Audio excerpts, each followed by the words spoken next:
നടുപോയേ. വെള്ളം വെട്ടിത്തിളച്ചു പോയടാ. എന്തൊക്കെയോ ഉരുണ്ട് വീഴുന്നുണ്ടല്ലോ.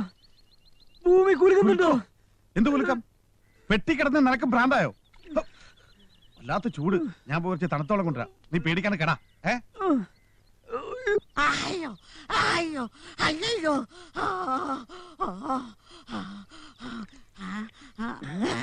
തണുത്ത വെള്ളം.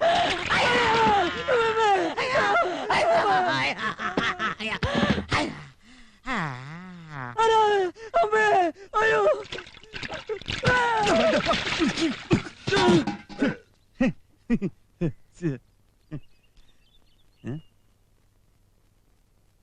ഇതാരോ നമ്മുടെ കഴുത്തിൽ ഊരാക്കൂട് കിട്ടതാ. ശൈവഭൂതങ്ങളാണെന്നാ അവള് പറഞ്ഞത്. ഭൂതങ്ങളൊക്കെ പണ്ടല്ലേ, ഇപ്പോഴത്തെ കാലത്ത് നമ്മളൊക്കെ തന്നെയല്ലേ ഭൂതങ്ങൾ. ആ പെണ്ണെവിടെ? ചിന്നക്കുറുപ്പിനെ കാര്യമായിട്ടൊന്ന് പുഴുങ്ങാതെ ചന്ദ്രപ്പൻ ആ പെണ്ണിനെ കിട്ടുമെന്ന് തോന്നുന്നുണ്ടോ? ഞാൻ പെട്ടിയിൽ കയറിയതും അളിയൻ പട്ടിക്കൂട്ടിലായതും പിന്നെ സഹിക്കാം. ആര് വിചാരിച്ചാലും പ്രാന്താവാത്ത ഏടത്തേക്ക് എങ്ങനെ പ്രാന്തായത് എനിക്കതാ മനസ്സിലാവാത്തത്. മുതലാളിക്ക് ദേഷ്യം പിടിക്കില്ലെങ്കിൽ ഞാനൊരു കാര്യം പറയാം. ഇതുപോലെ തന്നെ ആ നാരായണ മാഷ വീട്ടിലും കള്ളം കയറിയത്. അന്ന് അവിടെ നിന്ന് കിട്ടിയത് ഒരു ലുങ്കി, ഇന്ന് ഇവിടെ നിന്ന് കിട്ടിയ ഒരു ധാവണി. ആ ഒരു വ്യത്യാസം മാറ്റി വെച്ചാ രണ്ട് സ്ഥലത്ത് കയറിയത് ഒരേ കള്ളല, സംശയമില്ല.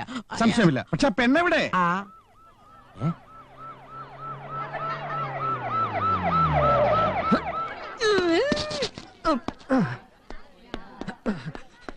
ആ ഇൻസ്പെക്ടർ മുഹമ്മദ് പാറക്കൽ, താനാണോ ചന്ദ്രപ്പൻ? ഞാനല്ല, ഇവനാണ്. അവനെ കൊണ്ടുപോകാൻ പറ്റില്ലല്ലോ കുറുപ്പേ. ഇവനോട് ചിന്നക്കുറുപ്പിന്റെ ഏട്ടന്റെ മോൾ എവിടാണെന്ന് പറയാൻ പറ. പടിയുണ്ട്, സൂക്ഷിക്കണേ. ഇവര് കല്യാണം നിശ്ചയിച്ച പെണ്ണാ അവള്. ഈ തൊപ്പി വെച്ച് എന്നുമ്പിൽ തമാശ കളിക്കരുത്.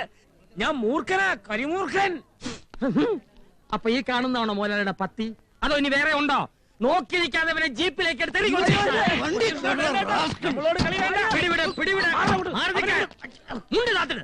മുതലാളി ഒരുപക്ഷെ ഈ നാട്ടിലെ വലിയ പുള്ളിയായിരിക്കും. അങ്ങ് തിരുവനന്തപുരം വരെയും ഡൽഹി വരെയും ഒക്കെ കൈയും കാലും നീണ്ടു നിവർന്നങ്ങനെ കിടക്കുന്നുണ്ടാവും. എന്ന് വെച്ച് അതങ്ങാനും എടുത്ത് യൂണിഫോമിൽ തൊട്ടാലുണ്ടല്ലോ. വേഷം കൊണ്ട് ഞാനൊരു ഇൻസ്പെക്ടറാ, പക്ഷെ ദേഷ്യമെന്ന തനി ഐജിയ. ഇതിലും വലിയ വേഷങ്ങൾ കിട്ടിയ അലോട്ടപ്പന്മാർ എന്റെ കയ്യിലുണ്ടോ? ഒന്ന് കറക്കുകയേ വേണ്ടൂ. പൊതിഞ്ഞു കെട്ടി സ്ഥലം വിടാൻ തിരുവനന്തപുരത്ത് ഓർഡർ വരും. അത് ഞാൻ വരുത്തി കാണിക്കണോ? നീ ഇറങ്ങി പോഴ ചന്ദ്രപ്പാ. ഇൻസ്പെക്ടർമാൻ ഇപ്പോഴാ കാര്യം മനസ്സിലായത്. ചന്ദ്രപ്പ പോലെ പ്ലീസ്. ഇവിടുന്ന് തിരുവനന്തപുരത്തോട്ട് ഒരു STD വിളിച്ച് അവിടുന്ന് ഇങ്ങോട്ടൊരു STD വരാൻ ഏകദേശം എന്ത് സമയം എടുക്കും? ലൈൻ കിട്ടിയ ഒരു 30-35 സാർ. ലൈൻ കിട്ടിയ ഒരു 30-35 മിനിറ്റ് എടുക്കും സാർ. അതുവരെ നമുക്ക് വേണേ പൊരിച്ചൂടെ? കടിച്ചു തിന്നട്ടെ. എന്താ സാർ? അനക്കമില്ല, ലൈൻ കട്ടായി എന്നാ തോന്നണേ. കട്ടാവാണ് സാർ. കോഡ് മാറ്റി ഒന്ന് കറക്കി. ലൈൻ കിട്ടി കൊച്ചുഷ, ലൈൻ കിട്ടി. എന്റെ പൊന്ന് സാറേ, ഞാനും അളിയനും തമ്മിൽ ഒരു കച്ചവടം ഇല്ലേ? പിന്നെന്തിനാ ചത്ത പോലെ നിന്നേ? ഇടി കിട്ടിയ സോം കൊണ്ട് ഉറങ്ങിപ്പോയതാ. ഇന്നലെ രാത്രി ഞാൻ ഉറങ്ങിയിട്ടില്ല, പെട്ടിയുടെ അകത്തായിരുന്നു. സത്യം പറഞ്ഞോ? ദാ കാണുന്ന ട്രോഫികൾ മുഴുവൻ ഞാൻ ഇടി കൊടുത്ത് മേടിച്ചതാ. ഇൻസ്പെക്ടർ മുഹമ്മദ് പാറക്കൽ. അങ്ങനെ ഒരാളെ കേട്ടിട്ടുണ്ടോ? ഇല്ല. എന്നാ അത് ഞാനാ. സത്യം പറ, ആ പെട്ടിക്കകത്ത് വേറെ എന്തൊക്കെ ഉണ്ടായിരുന്നു? ഞാൻ കയറിയ പെട്ടി ഞാൻ മാത്രമേ ഉണ്ടായിരുന്നുള്ളൂ. സത്യമായിട്ട് ഞാൻ മാത്രമേ ഉണ്ടായിരുന്നുള്ളൂ. ആ പത്തായപ്പുരയിൽ വേറെയും കുറെ പെട്ടികൾ ഉണ്ടായിരുന്നല്ലോ. അതിനകത്തൊക്കെ എന്തായിരുന്നു? അളിയന്റെ ചരക്ക. ഇവന്റെ അളിയൻ എവിടുന്നാണോ ഇത്രയ്ക്കധികം ചരക്കുകൾ? അതും പഴയ നല്ല നല്ല വിളവെടുപ്പുള്ള ചരക്കുകൾ. ഇത്രയും ചരക്കിനെ ഒന്നായി ഉന്തിക്കൊണ്ടുവരാൻ നിന്റെ അളിയൻ എന്താ ഈ നാട്ടിലെ ഗുഡ്സ് ട്രെയിനാ? തളിനാക്ഷം വന്ന് വിവരം പറഞ്ഞപ്പോ കടയും പൂട്ടി ഞാൻ ഓടി വരേ. വരുമ്പോ ഇത്രയും സന്തോഷമുള്ള കാര്യമാണെന്ന് ഞാൻ വിചാരിച്ചില്ല. നല്ല സ്റ്റൈലൻ ഇടി. അളിയൻ അന്ന് കിട്ടിയ ഇടിയും ഇപ്പോ കേൾക്കുന്ന നിലവിളിയും തമ്മിൽ പറയത്തക്ക എന്തെങ്കിലും വ്യത്യാസം തോന്നുന്നുണ്ടോ? കൊണ്ടേ പറയണം. ചെറിയച്ചനോട് പറഞ്ഞാൽ അത് അഡ്ജസ്റ്റ് ചെയ്യിക്കാം. ഒരു വ്യത്യാസമില്ല. അതേ ഇടി, അതേ നിലവിളി. കരയുന്നത് ഞാനല്ലാത്തത് കൊണ്ട് ശബ്ദത്തിന് ഇത്തിരി വ്യത്യാസം തോന്നും. അത് സാരില്ല. ഈ ഇടി ഇപ്പൊ നിൽക്കും. തുമ്പശ്ശേരി കുറിപ്പ് തിരുവനന്തപുരത്തേക്ക് STD വിളിക്കാൻ പോയിരിക്കാം. ഇടിയുടെ സ്റ്റൈൽ വെച്ച് നോക്കുമ്പോ ലൈൻ കിട്ടി വരുമ്പോഴേക്കും ചന്ദ്രക്കുറിപ്പ് ഏതാണ്ട് STD ആവും. അവൻ STD ആയി. ഇനി ഒന്നും നോക്കാനില്ല. ചന്ദ്രപ്പൻ ഇപ്പോഴും സ്റ്റേഷനില്ല. ആ ഇൻസ്പെക്ടറെ ഞെറിവട്ടം അങ്ങ് പൂശി ഇവിടുന്ന് കെട്ടിക്കണം. അല്ലെങ്കിൽ അങ്ങ് കൊന്നേക്കണം. അതിനാണ് നിങ്ങളോട് വരാൻ പറഞ്ഞത്. ഡ്യൂട്ടി കഴിഞ്ഞാൽ ഞങ്ങൾ വേഗം സ്ഥലം വിടും. ഇൻസ്പെക്ടറെ കൊല്ലേണ്ടി വന്ന ശവം മുതലാളി ഒതുക്കിക്കോണം. കൊന്നു കഴിഞ്ഞാൽ ഇൻസ്പെക്ടർ 4 കഷ്ണമൊക്കെ ഞാൻ കത്തിച്ചേക്ക്. എന്നിട്ട് കുറെ കോഴിത്ത് വലിച്ചിട്ടും വിതറി ആരെങ്കിലും കണ്ട ചിക്കൻ ഫ്രൈ ആണെന്ന് വിചാരിച്ചോളും. ഇതൊക്കെ ഇത്ര ഉള്ളടാ. മനുഷ്യനായി എന്നെ പോലെ അത്ര ധൈര്യം വേണം.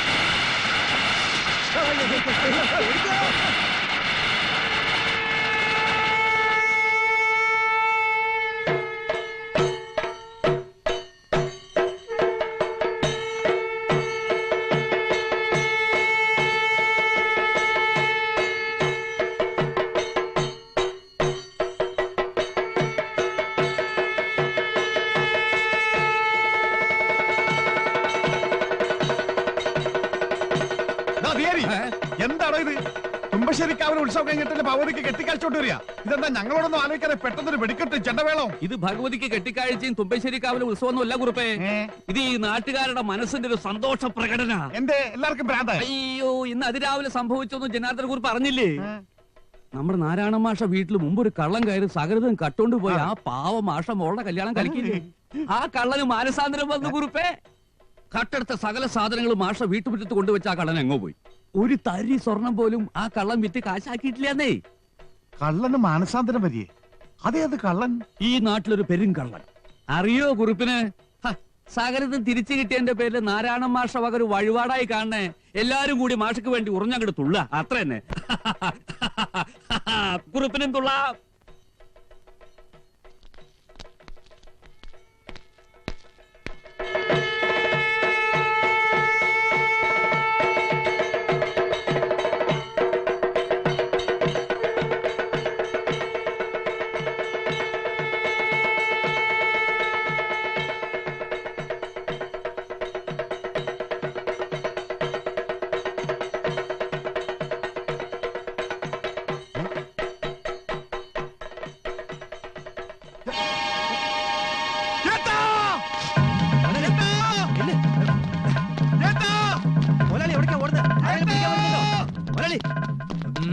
എന്താ ചെറിയുറുപ്പ് നിലവിളിച്ചോണ്ട് ഓടുന്നത്? ചിന്നക്കുറിപ്പ് കൊല്ലാൻ ആളെ വിട്ടതാവും. കൊല്ലുന്നതിന് പിടിക്കു വെച്ച് കൃഷ്ണ അല്ലേ തെളിവ് പോവും. മുതലാളിയോടെ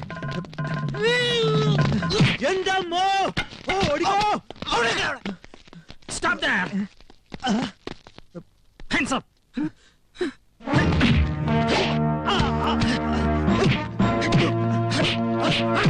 ഞാൻ കണ്ടു.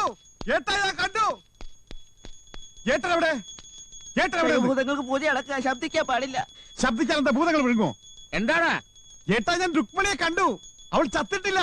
ഞാൻ അവളെ ഫുൾ ജീവനോടെ കണ്ടു. ഫുൾ? എവിടെയാണ് ഈശ്വര കണ്ടത്? അവള് താലപ്പൊലിയും പിടിച്ചോണ്ട് തുള്ളിക്കളിച്ച് നമുക്കിട്ട് പടക്കം പിടിച്ച് അമ്പലത്തിലോട്ട് പോണ്. ഇപ്പൊ ചെന്ന കൈയോടെ പിടിക്കാം. ചന്ദ്രപ്പോട് ജീപ്പറക്കാൻ പറ. ചന്ദ്രപ്പൻ അങ്ങ് പോലീസ് സ്റ്റേഷനിലാ. പിന്നെ അവിടെ നിന്ന് ജീപ്പ് ഇറക്കുന്നത്. ആ ഇൻസ്പെക്ടറെ ഞാൻ തട്ടും. 3 എണ്ണത്തിനെ ഞാൻ മംഗലാപുരത്ത് നിന്ന് കൊണ്ടുവന്നിട്ടുണ്ട്. സന്തോഷം. ഇതൊക്കെ ഊര് വലിച്ചെടുത്ത് വരുന്നുണ്ടോ? അവളെ കൈയോടെ പിടിക്കണം.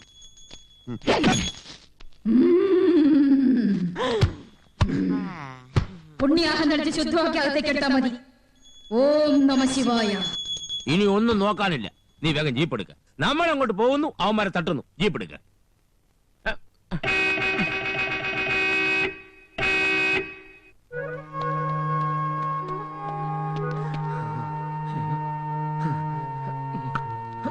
കല്ലേ ഒന്ന് പൊങ്ങിത്തോ, നിനക്കൊരു പണി തരാ.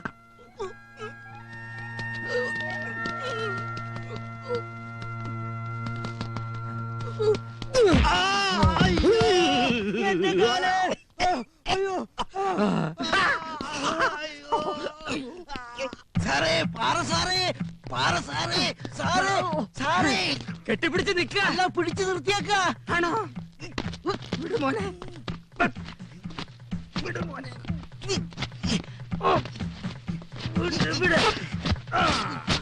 പോയി നിക്കണോടാ, പാന്റ് കൊണ്ടുപോടാ. മാഷ് എന്തായി പറയുന്നത്? കട്ടുകൊണ്ടുപോയ സാധനങ്ങൾ കള്ളം തന്നെ തിരിച്ചു കൊണ്ടുവന്ന് തരികയെ? ആ കള്ളൻ എന്താ തലയ്ക്കല്ല സുഖമില്ലേ? ഏയ്, നല്ല സുബോധമുള്ള കള്ളൻ തന്നെ അവൻ. എല്ലാ കള്ളന്മാരും അവനെ പോലത്തെ കള്ളന്മാരായിരുന്നെങ്കിൽ സത്യം പറഞ്ഞ ഈ നാട്ടിൽ പോലീസിന്റെ ആവശ്യം പിന്നെ ഉണ്ടാവില്ല. കളവ് പോയി എന്ന് പറഞ്ഞ് എഴുതി തന്ന പരാതികളൊക്കെ പിൻവലിക്കാനാ ഞങ്ങൾ എല്ലാവരും കൂടി പറഞ്ഞേ.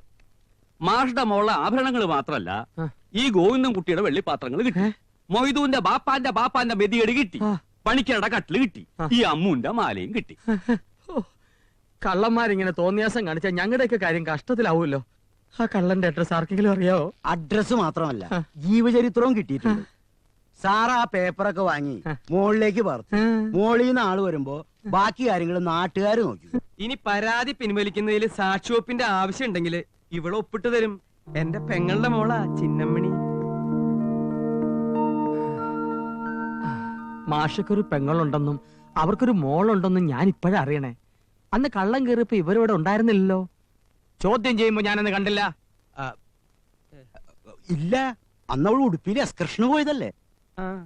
ഉടുപ്പി പൊയ്ക്കോട്ടെ. ഇനിയിപ്പോ എന്ത് ചോദിക്കാനാ? എന്താ മാഷയുടെ പെങ്ങടെ പേര്? സുഹാസിനി. സുഭാഷിണി. സുഭാഷിണി. സുഹാസിനി. സുഹാസിനി. സുഭാഷിണി. സുഭാഷിണി അല്ലേ? സുഹാസിനിയാണോ പെങ്ങള്? സുഭാഷിണിയാണോ പെങ്ങള്? അതിപ്പോ ദിനകരൻ പറഞ്ഞ സുഹാസിനി മൂത്ത പെങ്ങള്, സുഭാഷിണി ഇളയ പെങ്ങള്. അവരെ വിട്ടുനിൽക്കുന്നുള്ള വിഷമം കാരണം മാഷ അവരെ കുറിച്ച് ഒന്നും സംസാരിക്കാറില്ല. സംസാരിച്ച അപ്പ കരയും. അതാ ദിനകരൻ വരണമെന്ന് പറഞ്ഞത്. അതാണ് കൊച്ചിഷ്ണ സ്നേഹത്തിന്റെ ശക്തി. വ്യക്തിബന്ധങ്ങൾക്ക് ഇത്രയും വില കൽപ്പിക്കുന്ന മാഷ പോലുള്ള ഒരാളുടെ വീട്ടിൽ നിന്ന് ഒരു കള്ളനും ഒന്നും കൊണ്ടുപോകാൻ കഴിയില്ല. ഇനി അഥവാ കൊണ്ടുപോയാൽ തന്നെ അത് തിരിച്ചുകൊണ്ട് തരുമെന്ന് മാത്രമല്ല, വന്ന് കാല് പിടിക്കും. സത്യം പറയാലോ മാഷെ, മാഷ പരിചയപ്പെട്ട ശേഷം ഈ പോലീസ് വേഷം വലിച്ചെറിഞ്ഞിട്ട് വല്ല മാഷും ആയാലോ എന്ന് ഞാൻ ആലോചിക്കുക. എനിക്ക് ഈ ജോലി മടുത്തു. സത്യം പറഞ്ഞാൽ മടുത്തു. സാരല്ലേ ഇൻസ്പെക്ടറെ, ഏത് ജോലിക്കും അതിൻ്റെതായ ബുദ്ധിമുട്ടുകളും നീരസങ്ങളും ഒക്കെ ഉണ്ടാവും. മാഷ്മാരുടെ ജോലി അത്ര സുഖമുള്ള കാര്യമാണെന്ന് ആരാ പറഞ്ഞേ? എത്ര എത്ര ടീച്ചർമാരുടെ പ്രശ്നങ്ങളാ അവരുടെ തലയെ കിടക്കണേ, അല്ലേ? അതെ. അതെ അല്ലേ? അതെ.